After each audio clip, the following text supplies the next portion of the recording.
Creativity and motivation should be a match made in heaven, right? So why is it so hard to actually sit down and just create? I want to make things, but why can it be such a struggle to actually do it? The feeling of being motivated can't actually be relied on. The cycle tends to go like this. Have an idea, get excited about the idea, and that makes you motivated. That motivation gives you the drive to start this project. But once you start, the excitement starts to fade away, and then motivation will quickly come after it. And that initial idea is replaced with a new, more exciting idea. That's how I ended up with this.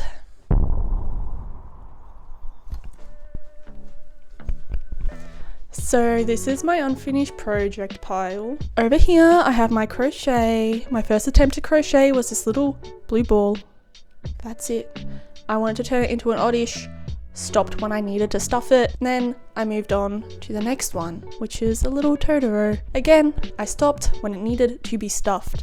I went out and bought stuffing, and then I did not finish them. So, pile. Here I have random little bits of resin things, gummy bears, Lego men, because I liked them, and then I never figured out how to put them in a project. So, in the pile. I still don't know what to do with them, so they will remain in the pile. A friend of mine made me this mask for me to paint, and I still haven't done it. He put the red on there. I've done nothing. I need to do that. I still haven't. It's in the pile. So many half-finished paintings, so many blank canvases that I still want to paint on. I don't know what it is about canvas, but I lose motivation when doing them, and then they sit around half finished. This will probably be painted over at some point. It needs a lot of fixing. It's very much nothing at the moment. It needs better perspective. So pile. Let it stay in the pile. This one I started painting over a year ago for a different video that may or may not come out. We will see. This sits on the canvas in the corner, just staring at me, ready to be done, and I can't bring myself to do it. So it's in the pile. I'm sick of it. I'm sick of all of this stuff living rent-free in my mind, just nagging me to finish them all. So today is the day for some of them. Let's go. Let's do it. Time is now. Ugh.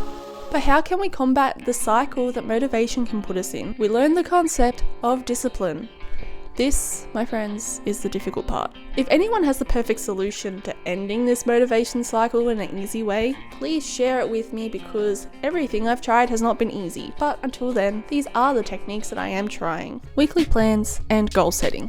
Every week I set out my tasks of what need to be done. And yes, I know it's hard to keep on track when you set your own goals, so this is where a second person comes in.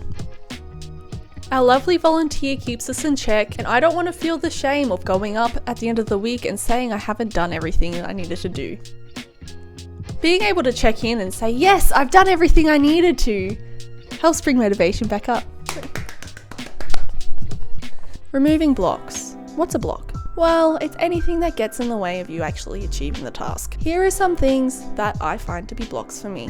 My workspace is messy, the things I need aren't easily accessible, the task I want to work on seems large and daunting, and then I don't really know where to start. By trying my best to keep my desk clean and organised, it is easier for me to actually sit down and get started. If I look over to my space and see stuff everywhere, I start to make a mental list of all the things I need to do before I can even start that task that I wanted to do in the first place, and that leaves me feeling overwhelmed and defeated.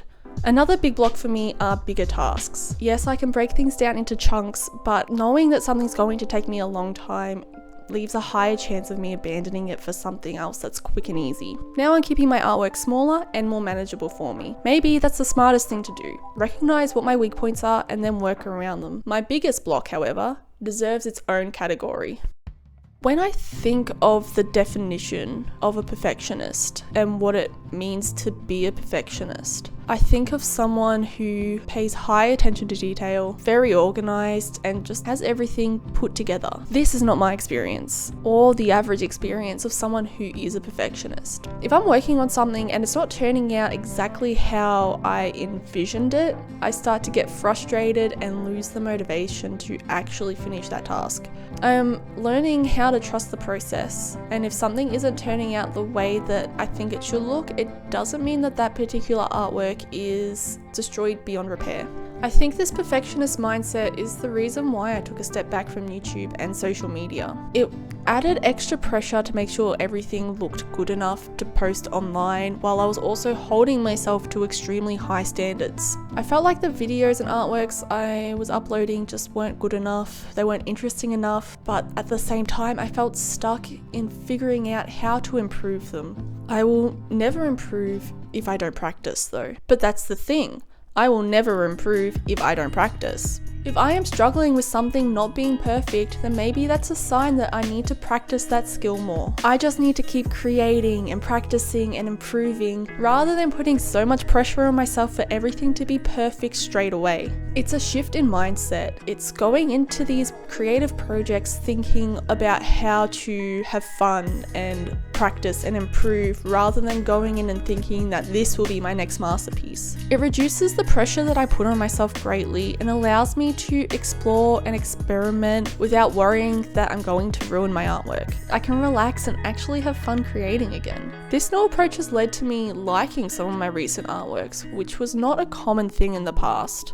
Before, when I finished a project, I would immediately start ripping it apart and thinking of all the things that I could have done better, that I should have done better. While I still have these thoughts and the reflection is good for growth, it's not as harsh as it used to be. I can just say to myself, I was learning and experimenting and trying something new, and I can just ask myself, what did I learn from this, rather than thinking, what should I have done differently?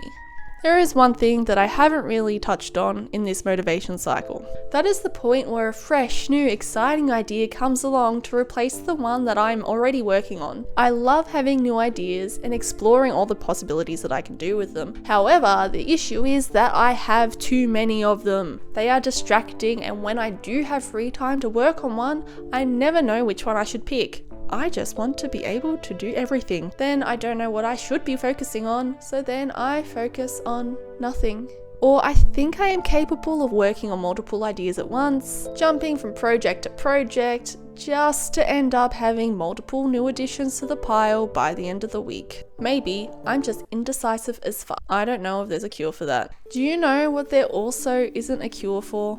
ADHD. I was diagnosed at the start of this year. And maybe all of these problems just stem from that. But also, I feel like a lot of people have been struggling with attention anyway, so what this means for me in particular though is that all of this can be much harder to navigate. It's easy to say things like, you should do this or you should try that, but a lot of these solutions just don't work with the way that I operate. Just like how I keep my artwork small, I'm just figuring out the things that will work for me. It's all about finding the right balance. Maybe if I just remember to take my meds once in a while, it would be a whole lot easier and none of this would be an issue in the first place. But I want to learn how to work with my weird, all over the place brain instead of trying to fight it. I like my racing thoughts and millions of ideas. I like daydreaming and thinking of all the large goals that I want to accomplish in my life. It's just finding how to get myself into action so I can get to where I want to be.